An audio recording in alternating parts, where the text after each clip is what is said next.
Breaking news ICC T20 ప్రపంచ cup 2026లో భాగంగా పాకిస్తాన్తో జరుగుతున్న కీలక మ్యాచ్లో టీమిండియా దూకుడుగా ఆడుతోంది. ఓపెనర్ ఇషాన్ కిషన్ 77 మెరుపు శతకంతో చెలరేగడంతో భారత్ భారీ స్కోర్ దిశగా సాగుతోంది. కొలంబోలోని ఆర్ ప్రేమదాస్ స్టేడియంలో జరుగుతున్న ఈ మ్యాచ్లో టాస్ గెలిచిన పాకిస్తాన్ కెప్టెన్ సల్మాన్ ఆగా బౌలింగ్ ఎంచుకున్నాడు.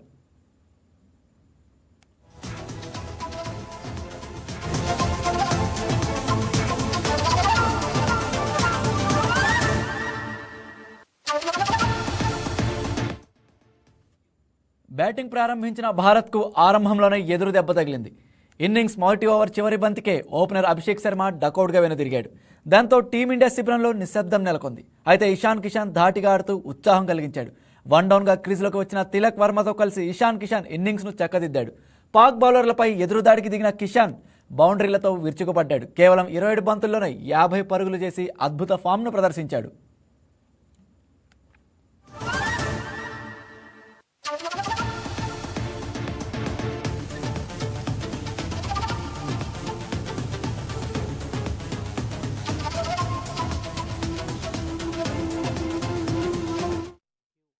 పవర్ ప్లే ముగిసేసరికి భారత్ ఒక వికెట్ నష్టానికి 52 పరుగులు చేసి పటిష్ట స్థితిలో నిలిచింది. ఇక తాజా సమాచారం అందేసరికి భారత్ 12 ఓవర్లలో ఒక వికెట్ నష్టానికి 108 పరుగులు చేసింది.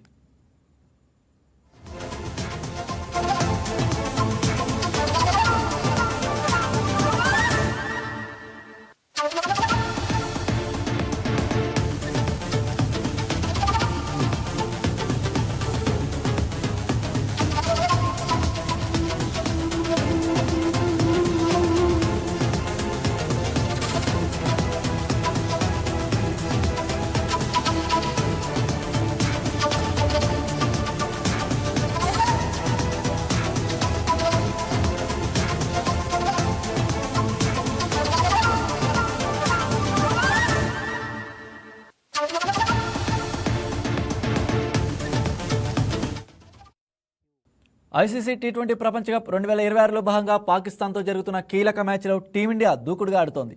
ఓపెనర్ ఇషాన్ కిషన్ 77 మెరుపు శతకంతో చెలరేగడంతో భారత్ భారీ స్కోర్ దిశగా సాగుతోంది. కొలంబోలోని ఆర్ ప్రేమదాస్ స్టేడియంలో జరుగుతున్న ఈ మ్యాచ్లో టాస్ గెలిచిన పాకిస్తాన్ కెప్టెన్ సల్మాన్ ఆగా బౌలింగ్ ఎంచుకున్నాడు. ఇక బ్యాటింగ్ ప్రారంభించిన భారత్కు ఆరంభంలోనే ఎదురు దెబ్బ తగిలింది. ఇన్నింగ్స్ మొదటి ఓవర్ చివరి బంతికే ఓపెనర్ అభిషేక్ శర్మ డకౌట్గా వెనుదిరిగాడు. దీంతో టీమిండియా శిబిరంలో నిశ్శబ్దం నెలకొంది. అయితే ఇషాన్ కిషన్ ధాటిగా ఆడుతూ ఉత్సాహం కలిగించాడు. వన్ డౌన్గా క్రీజ్లోకి వచ్చిన తిలక్ వర్మతో కలిసి ఇషాన్ కిషన్ ఇన్నింగ్స్ను చక్కదిద్దాడు. పాక్ బౌలర్లపై ఎదురుదాడికి దిగిన కిషన్ బౌండరీలతో విరుచుకుపడ్డాడు. కేవలం 27 బంతుల్లోనే 50 పరుగులు చేసి అద్భుత ఫామ్ను ప్రదర్శించాడు. ఇక పవర్ ప్లే ముగిసేసరికి భారత్ ఒక వికెట్ నష్టానికి 52 పరుగులు చేసి పటిష్ట స్థితిలో నిలిచింది. తాజా సమాచారం అందేసరికి భారత్ 12 ఓవర్లలో ఒక వికెట్ నష్టానికి 108 పరుగులు చేసింది. Thank you.